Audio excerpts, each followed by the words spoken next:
So, friends of the Cigar Idiot, you're in for a treat. Well, I'm in for a treat, but what's going on today is a little Partagas Series D number 4 Cuban Habana. It's a Cuban Puro. That's all you gotta know. Anyway, this is a 4.9 by 50 Robusto. The classic. This was so this Partagas Series D was very popular in the 1930s up through the early 60s. Partagas was actually founded in 1845 by Don Jaime Partagas. And these really caught on in Britain in the 1920s and 30s. Obviously, when the embargo happened, it kind of put an ixnay here in the States. And actually, they discontinued this cigar until 1975 when Cohiba released a Robusto, and it was extremely popular. They decided Partagas Series D needed to come back. So it did. And looking forward to having this cigar. Let's see, when did I get this? My very good friend Gertrude McGillicuddy got this in Spain for me sometime last spring. So looking forward to this. I'm going to cut her up and light it. So I did go with a straight cut. I wasn't going to take a chance on busting the cap with a V. But nothing smells like a Cuban, does it? It's just got that little bit of sharpness at the end. It's very aromatic. Smells good. Very earthy. Kind of smell of vegetation, earth. Let's dig into this baby.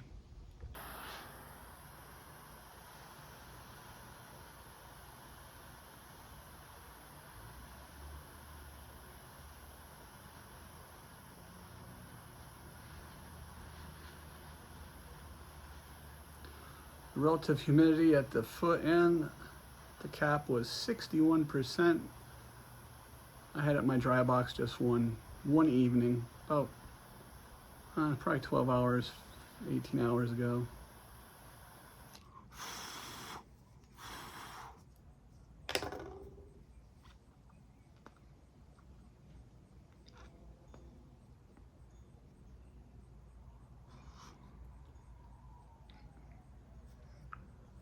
Wow. So the first thing I noticed, and because I've mentioned I don't get spicy tones very often, spice on the tongue. Something you may not know, like as far as Cuban brands in the world, Monte Cristo is the #1 Cuban brand sold in the world. But did you know that Partagas Series D is the #1 selling cigar of the Cuban breed? Yep, the most popular Cuban cigar that sells is Partagas Series D. But Monte Cristo is the most popular brand of Cuban cigars in the world. I learned that in some podcast this morning.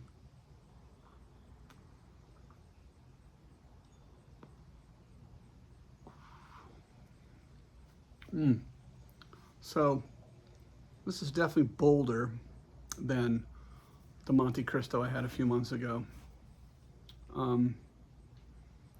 Right now, the main taste is more of just a pure tobacco, fermented tobacco taste. Spice, definitely on the palate, definitely on the tongue, definitely on the lips. Yeah.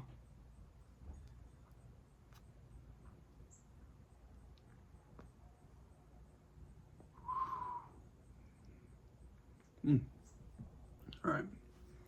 See what I can get on the my first retrohale.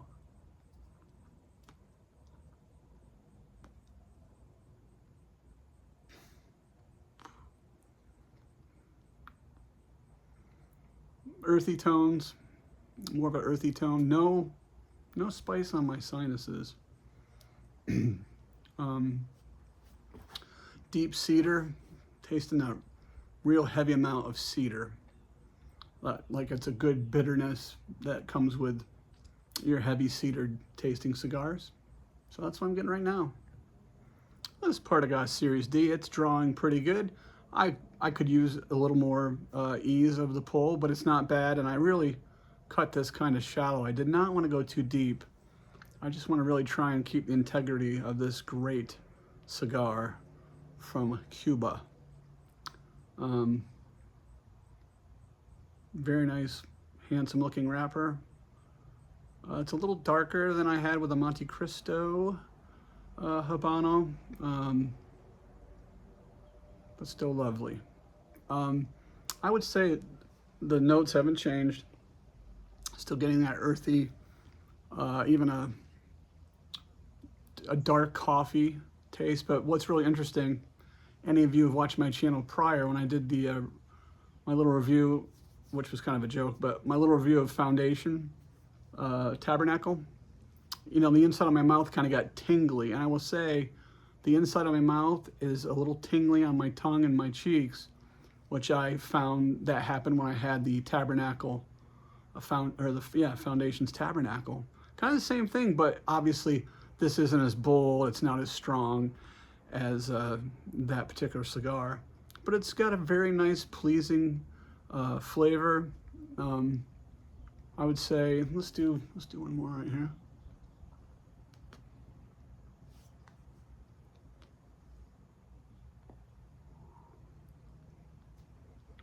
You know, I would place actually, I would call it a mint, but a floral note. There is definitely a floral note going on with this Partagas Series D. So we're getting earth and floral with some, it's not overtly spicy, but my tongue feels like I'm having something spicy. Maybe like, you know, it's like Indian food. It doesn't taste spicy, but you start sweating a couple gallons like 20 minutes later.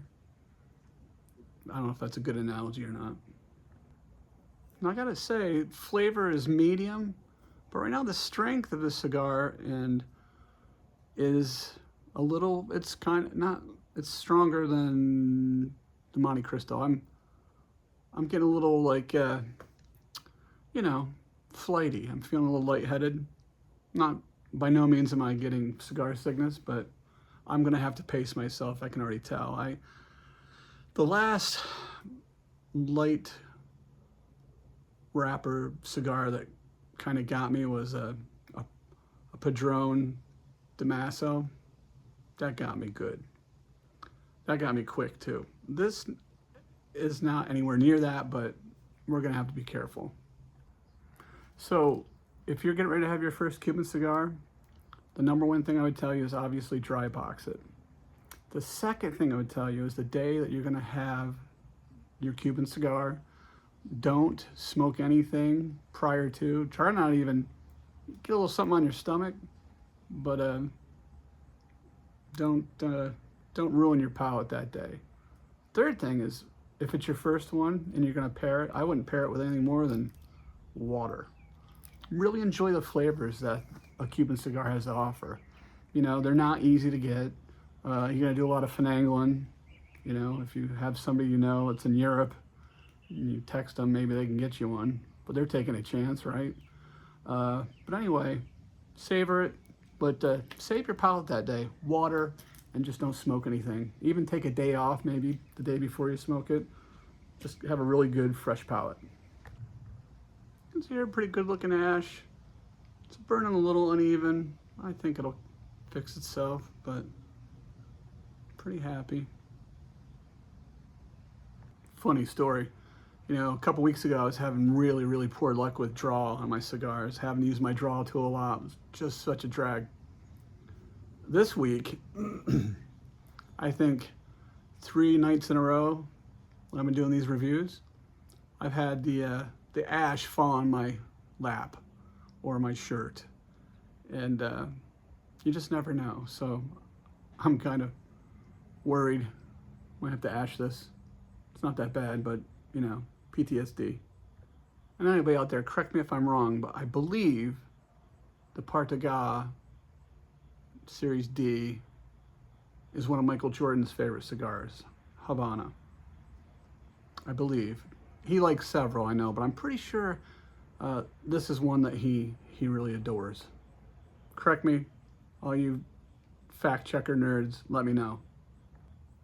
So the main notes are still pretty much the same. The heavy cedar, a little bit of earthy note, and some spice on the tongue and the cheeks. It is strong. It's strong. It's I gotta really pace myself, as I said earlier. It's got a little cockeyed to kick in it. So, but very good cigar. Excellent. I mentioned this in my former video. If you watched Free the Cuban Cigar, why do we search out the Cuban cigar? And it's mostly the mysticism of having one because we're not supposed to. It's just fun. If you're a good law-abiding citizen like we think we are or try to be, this is our only chance at doing something kind of naughty. So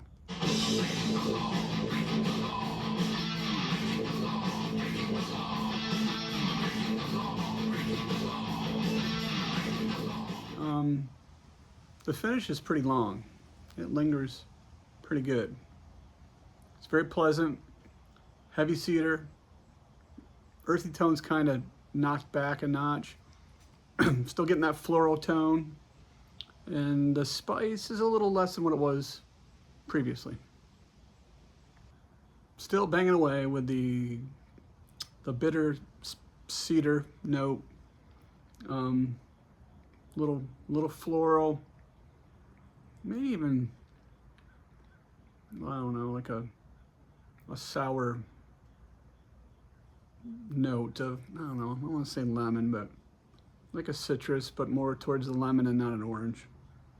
One nice thing about this cigar is it wasn't as expensive as you might think it would be for being a Cuban. I think, because I know they don't like you telling you prices, less than a half a tank of gas in a medium-sized SUV.